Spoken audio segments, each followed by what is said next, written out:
Ciao a tutti e benvenuti su Italiano Vero.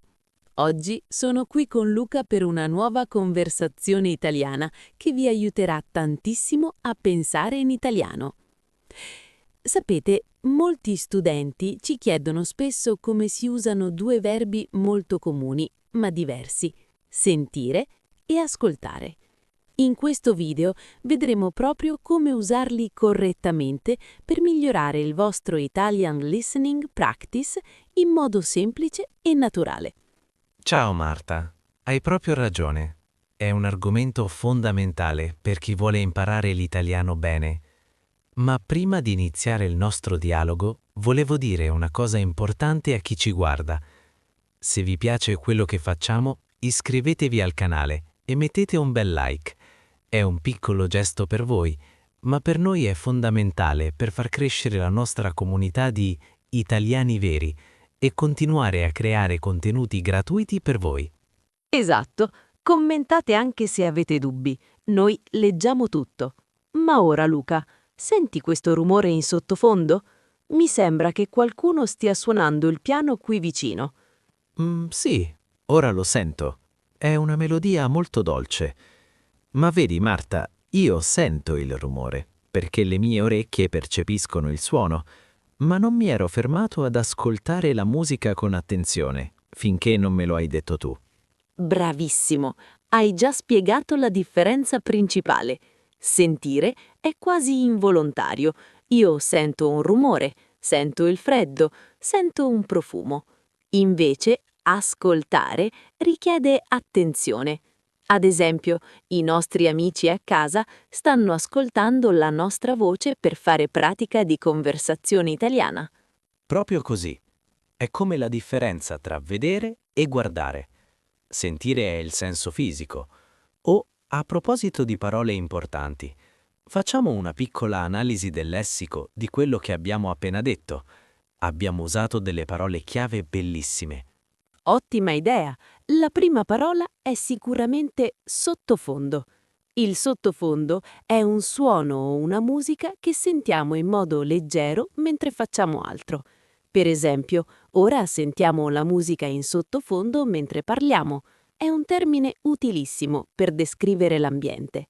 Verissimo. La seconda espressione è fare caso a. Io ho detto che non ci avevo fatto caso. Fare caso a qualcosa significa prestare attenzione, accorgersi di qualcosa.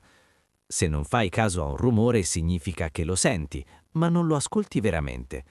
È un'espressione molto comune per chi vuole imparare l'italiano parlato. Mi piace molto fare caso. Pensiamo alla terza parola. Direi rumore. Spesso i principianti confondono suono e rumore.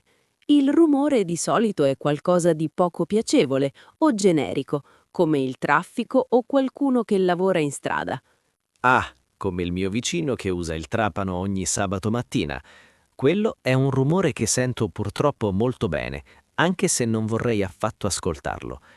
Quindi, ricapitolando, il rumore si sente, la musica si ascolta. Esatto. E la quarta parola è accorgersi. È un verbo riflessivo. Mi sono accorta che la musica si è fermata. Accorgersi significa capire qualcosa improvvisamente usando i sensi. È perfetto per il nostro discorso su sentire e ascoltare. E la quinta parola per questa parte è percepire. È un termine un po' più elegante, ma molto usato. Percepire un suono o una sensazione. È l'atto fisico di ricevere uno stimolo. Allora, Marta, ora che abbiamo chiarito queste parole, torniamo a noi. Ti senti rilassata oggi in questo parco? Ah, sì, molto. Sento l'aria fresca sul viso e mi sento davvero bene. È il posto perfetto per una lezione di italiano per principianti, ma con un tono amichevole. Senti, ma tu oggi hai ascoltato le notizie alla radio o hai solo sentito della musica mentre venivi qui? Ad essere sincero, ho acceso la radio, ma non ho ascoltato nulla. Ero sovrappensiero e sentivo solo un chiacchiericcio confuso. Ero concentrato sul traffico. Sapete, a volte sentiamo molte cose, ma non ascoltiamo nulla perché la nostra mente è altrove. È quello che succede quando non si conosce bene una lingua, vero Marta? Hai ragione, Luca. Capita spesso, specialmente quando si studia una lingua straniera come l'italiano. Molti dei nostri studenti ci dicono: Marta, io sento i suoni, ma non riesco ad ascoltare bene le parole perché sono troppo veloci. È normale all'inizio di un percorso di Italian Listening Practice. Non bisogna abbattersi. Oh, assolutamente. È una fase che attraversiamo tutti quando impariamo una nuova lingua. Per questo su Italiano Vero cerchiamo di parlare in modo chiaro. Sapete, un trucco per imparare a pensare in italiano è proprio smettere di tradurre ogni singola parola e iniziare a sentire il ritmo della lingua, per poi passare ad ascoltare il significato profondo. Che bel consiglio, Luca. A proposito, prima hai usato una parola bellissima, sovrappensiero. Mi piace molto perché descrive perfettamente quello stato in cui sei fisicamente in un posto, senti i rumori, ma la tua mente è da un'altra parte. Senti Luca, ma oltre ai suoni, noi usiamo il verbo sentire anche per le emozioni, vero? Già, se dico mi sento felice, non sto usando le orecchie. In italiano il verbo sentire è magico perché copre sia l'udito che i sentimenti. Ad esempio, se mi manchi, dico sento la tua mancanza. È un modo molto naturale di esprimersi in una conversazione italiana autentica. Verissimo. A questo proposito mi è venuta un'idea. Visto che stiamo parlando di cose importanti, vorrei fare un piccolo promemoria ai nostri amici. Se questo video vi sta aiutando a capire meglio la differenza tra sentire e ascoltare, ricordatevi di iscrivervi al canale. Per noi di Italiano Vero è fondamentale vedere il vostro supporto per continuare a creare queste lezioni.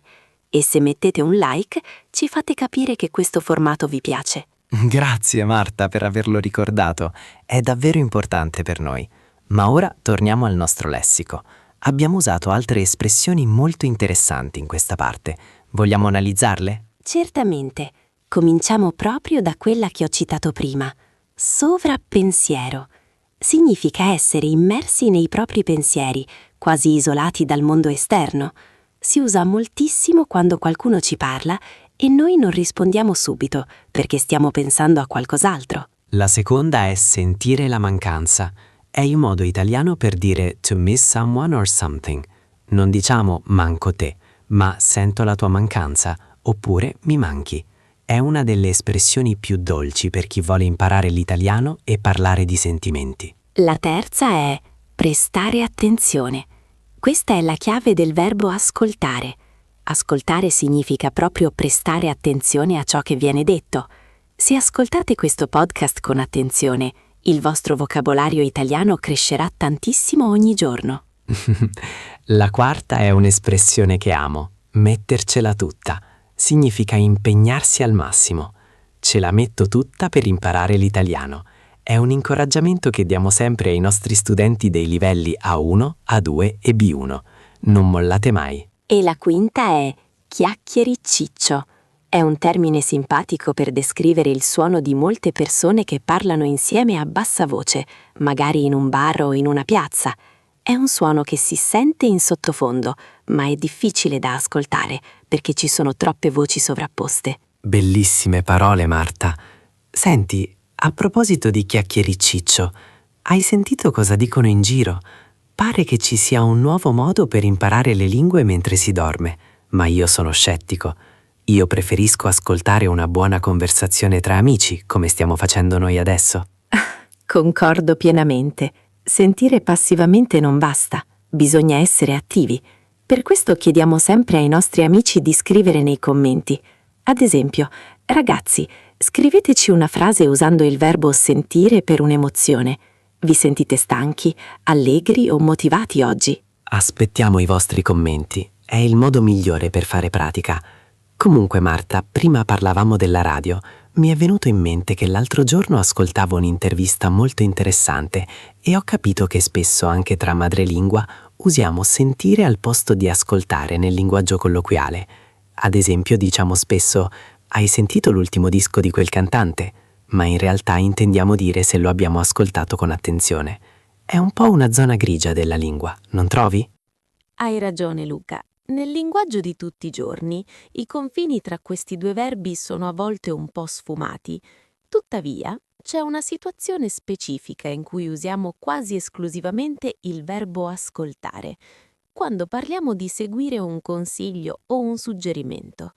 Diciamo sempre ascolta i miei consigli oppure ascolta quello che ti dico, perché non si tratta solo di percepire un suono con l'orecchio, ma di accogliere un'idea nella mente. Eh sì, anche se purtroppo molti non lo fanno.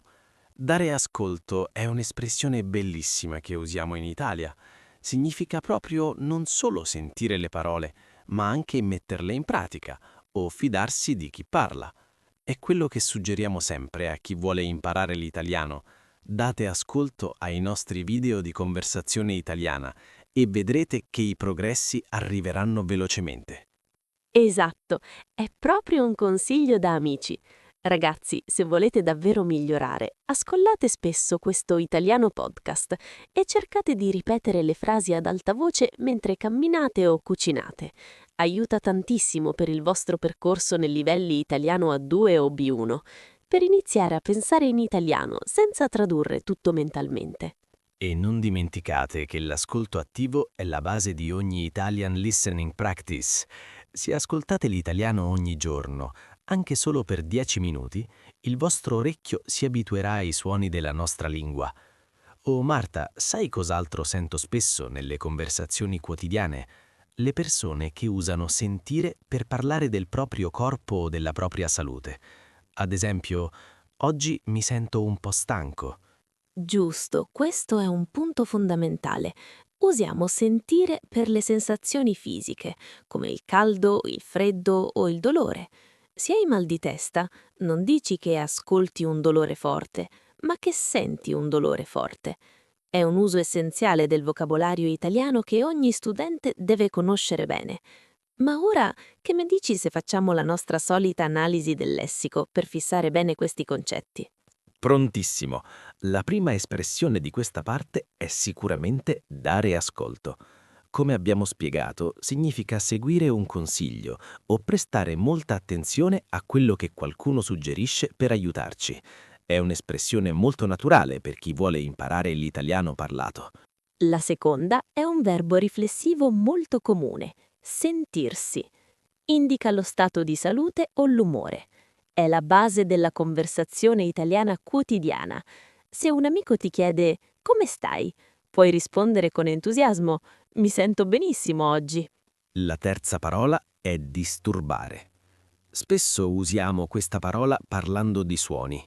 Diciamo, scusa se ti disturbo, non volevo farmi sentire. Si usa quando interrompiamo qualcuno che magari sta ascoltando qualcosa di importante o sta lavorando in silenzio. La quarta parola è un aggettivo, sordo. Letteralmente indica chi non può sentire, ma in senso figurato lo usiamo per descrivere una persona che non vuole ascoltare i consigli degli altri. Essere sordi a ogni richiamo. Spero proprio che i nostri spettatori non siano sordi ai nostri inviti a mettere un like a questo video. Ah, spero di no anche io. E la quinta espressione è fare l'orecchio. Significa abituarsi gradualmente a un suono, o nel nostro caso a una lingua straniera. All'inizio l'italiano può sembrare molto veloce, ma dopo un po' che ascoltate i nostri dialoghi in italiano, farete l'orecchio e capirete tutto senza sforzo. Che belle spiegazioni, Luca. Stavo pensando che un altro esempio perfetto di sentire è quando siamo al telefono e la linea non è buona. In quel caso diciamo «Pronto? Mi senti? Io non ti sento bene». Non stiamo rimproverando l'altra persona perché non ci ascolta, ma stiamo segnalando un problema fisico di ricezione del suono. Esatto, lì è proprio una questione di percezione acustica pura. Invece, se io ti parlo e tu guardi il cellulare, io potrei dirti con un po' di tristezza: Marta, ma tu non mi ascolti mai.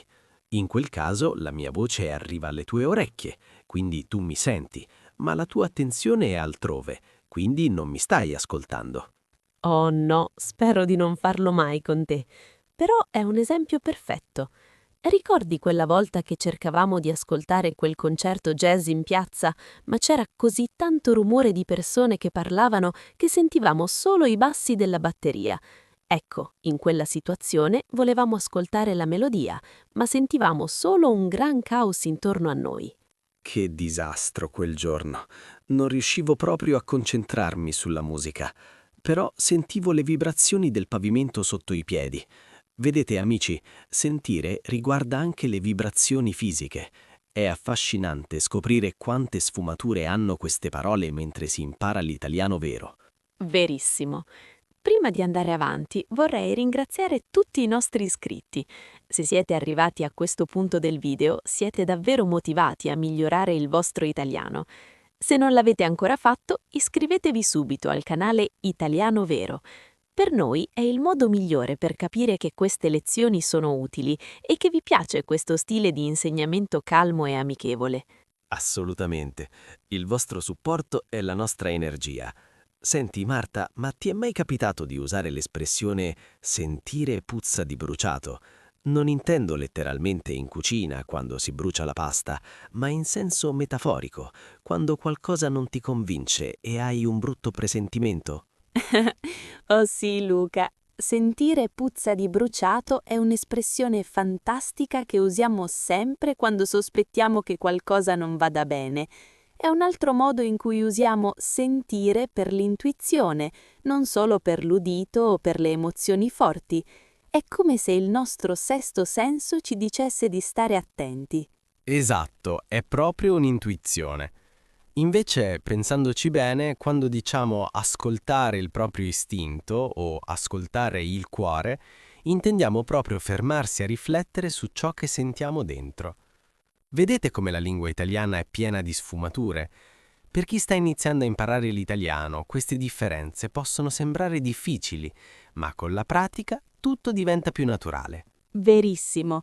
Infatti consigliamo sempre di guardare questo video di italiano con sottotitoli se avete difficoltà all'inizio. Leggere e ascoltare contemporaneamente aiuta il cervello a fare i collegamenti giusti tra i suoni e il significato delle parole. Luca, che ne dici di fare l'ultima analisi del lessico di oggi?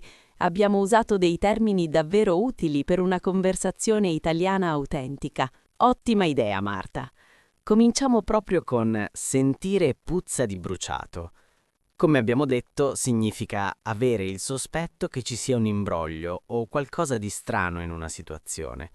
Non si riferisce al fumo in cucina, ma a una sensazione di diffidenza. La seconda espressione è a pelle.